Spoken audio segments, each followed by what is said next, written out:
ఈసారి టీడీపీ అధిక స్థానంలో గెలవబోతోంది. పెనుగొండలో ఎంతమంది ఉన్నా గెలుపు నాదే అంటున్న సత్యసాయి జిల్లా టీడీపీ అధ్యక్షుడు, పెనుగొండ మాజీ ఎమ్మెల్యే బీకే పార్థసారథితో మా ప్రతినిధి యోగానంద్ ఫేస్ టు ఫేస్. ఎన్నికలు దగ్గర పడుతున్న కొద్దీ ఉమ్మడి అనంతపురం జిల్లాలో రాజకీయ వేడి పెరుగుతోంది. ముఖ్యంగా హిందూపురం అసెంబ్లీ సెగ్మెంట్స్ అన్నింటిలోనూ ప్రముఖమైంది పెనుగొండ. ప్రస్తుతం మనతో మాట్లాడేందుకు పెనుగొండ మాజీ ఎమ్మెల్యే, హిందూపురం పార్లమెంటు టీడీపీ అధ్యక్షులు పార్థసారథి గారు. సార్, ఏం చెప్తారు? ఉమ్మడి అనంతపురం జిల్లాలో రాజకీయం చాలా హీట్ ఎక్కిపోయింది.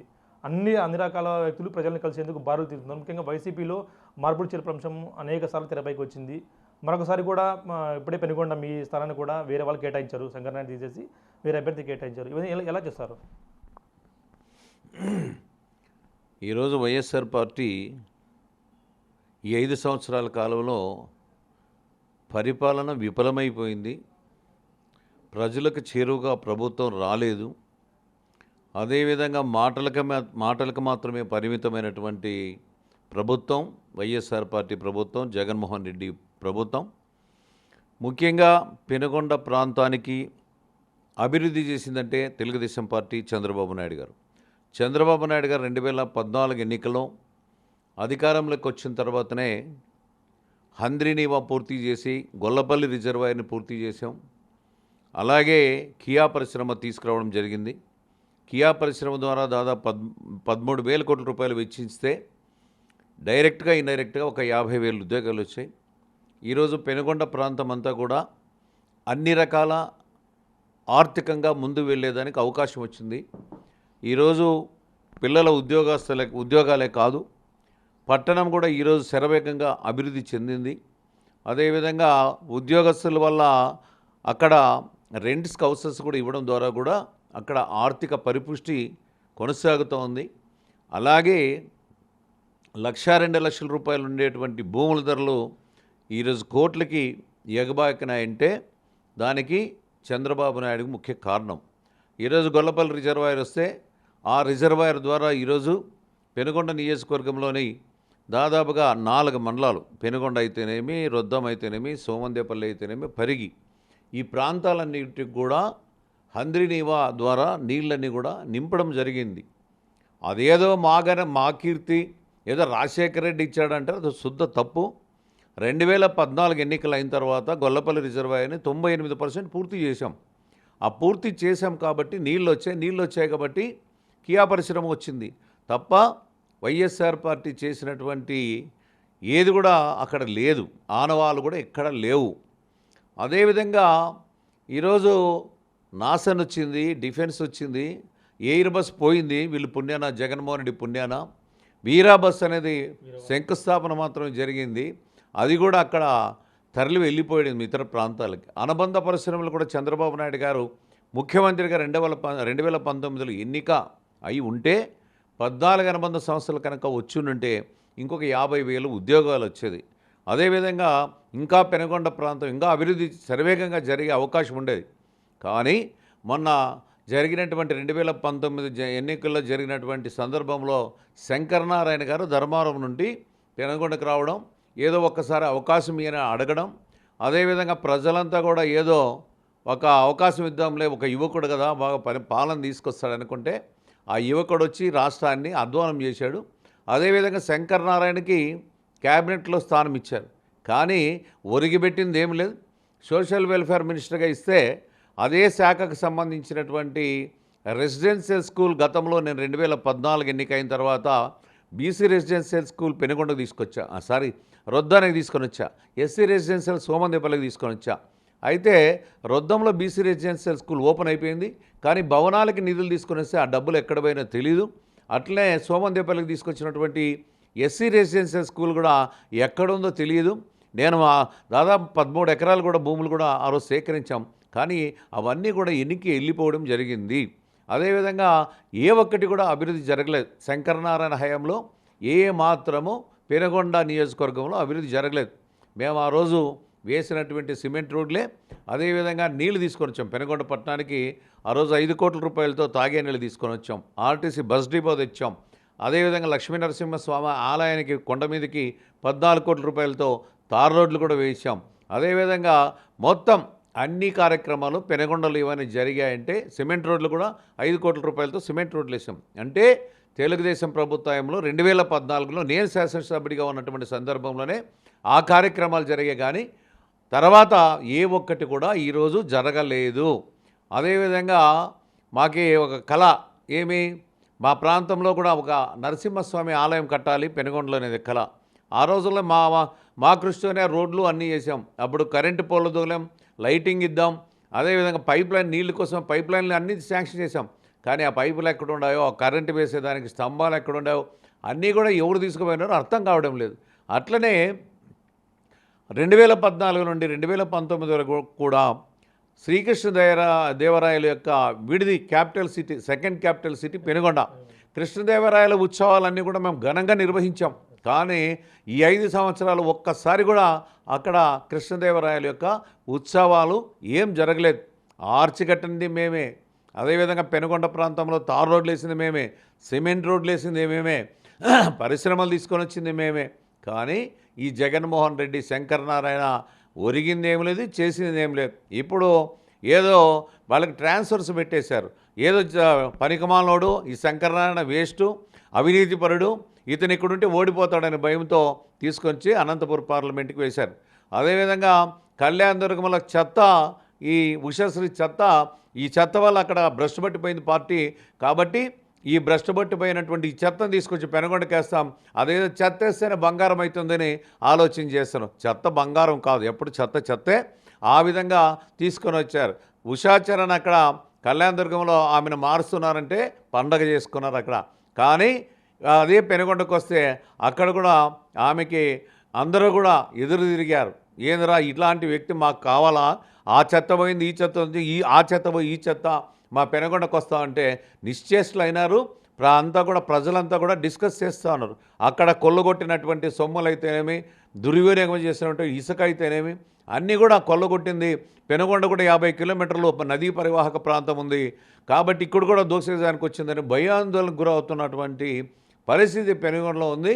కాబట్టి తప్పనిసరిగా తెలుగుదేశం పార్టీ చేసినటువంటి అభివృద్ధి సంక్షేమ కార్యక్రమాలు అయితేనేమి ఇవన్నిటి మీద కూడా ఈరోజు ప్రభుత్వం కూడా విఫలమైపోయింది. అస్తవ్యస్తమైనటువంటి పాలన, అవినీతి పాలన, రాక్షస పాలన, అదేమైనా దుర్మార్గమైనటువంటి ఈ ప్రభుత్వానికి నూకలు చెల్లే పరిస్థితి వచ్చింది. కాబట్టి తప్పనిసరిగా తెలుగుదేశం పార్టీ అధికారంలోకి రాబోతుంది. సార్ మొత్తానికి అభ్యర్థి మార్పు చూస్తే బీకే పార్థసారథికి ఎదుర్కోలేకనే ఇంకో అభ్యర్థి తీసుకొచ్చి పెట్టారంటే అక్కడ కూడా ఉషాచరణ్ కూడా ఏం పెద్ద ఏదో డబ్బులు సంపాదించుకొచ్చింది, ఆ డబ్బులు తీసి ఇక్కడ పెడతామంటున్నారు. ప్రజలంతా తెలివైన వాళ్ళు, విఘ్నులు, అట్లాంటి వ్యక్తుల్ని ఇక్కడ గెలిపిస్తారని ప్రజలంతా అప్పుడే చర్చించుకుంటారు. ఈఎంకి కేంద్ర ఓట్లు వేసేది మనము, ఈ చెత్తను తీసుకొచ్చి ఇక్కడ వేసి ఆ చెత్తను మనం బంగారం చేయాలా, ఆ బంగారం చేస్తే మనం మన ప్రాంతం అంతా లూటీ చేసుకొని బెంగళూరుకి వెళ్ళిపోతుంది. బెంగళూరు నుండి కళ్యాణదుర్గం టు తర్వాత పెనుగొండ టు బెంగళూరుకి వెళ్ళే పరిస్థితి ఉంది. కాబట్టి స్థానికుడు పార్థసారథి స్థానికుడు, అదేవిధంగా 37 సంవత్సరాల సుదీర్ఘమైనటువంటి రాజకీయ చరిత్ర ఉన్నటువంటి వ్యక్తి, అదేవిధంగా పెనుగొండ నియోజకవర్గాన్ని అన్ని విధాల అభివృద్ధి చేసినటువంటి వ్యక్తి. కాబట్టి స్థానికుడు, అదేవిధంగా ఎప్పుడు అందుబాటులో ఉండేటువంటి వ్యక్తి. కాబట్టి తప్పకుండా ప్రజానికం ఎప్పుడు ఎలక్షన్ వచ్చినా కూడా నాకు తప్పనిసరిగా భారీ మెజారిటీతో ఉషశ్రీ మీద ఒక 40,000 మెజారిటీతో గెలుస్తానని ఆశిస్తున్నా. సార్ రాయలవారు ఏలిన పెనుగొండ ప్రాంతం ఒకప్పుడు పాలిటిక్స్ నుంచి బయటకు వస్తే కియా ఫ్యాక్టరీ ఇచ్చారు, గొల్లపల్లి రిజర్వాయర్ తీసుకొని వచ్చారు. ఇన్ని అభివృద్ధి చేసినా కూడా పార్థసారథికి ఎందుకు ఓడిపోయాడంటే శంకరనారాయణ కూడా సేమ్ ఇద్దరు ఒకే కులస్థలమే. కానీ శంకరనారాయణ వచ్చి ఆయన సుదీర్ఘమైనటువంటి రాజకీయం చేశాడు, పదవులు అనుభవించాడు. నాకు కూడా ఒక అవకాశం ఏంటని కాళ్ళు పట్టుకొని బ్రతిమాలాడాడు. అవి చేస్తా ఇవి చేస్తానని ఒక ఆశ కల్పించాడు. ఆ ఆశలన్నీ ఈరోజు అడియాశలైనాయి. శంకరనారాయణకైనా 1000 రెట్లు పార్థసారథి బెటరు. అదేవిధంగా కులస్తులు కూడా అన్ని రకాల ఆదుకోవడం జరిగింది. అందుబాటులో ఉంటాడు, పలకతాడు, పనులు చేస్తాడు అటువంటి భావన వచ్చింది. కాబట్టి ఇంకా దీంట్లో ఎలాంటి మార్పులు ఉండవు.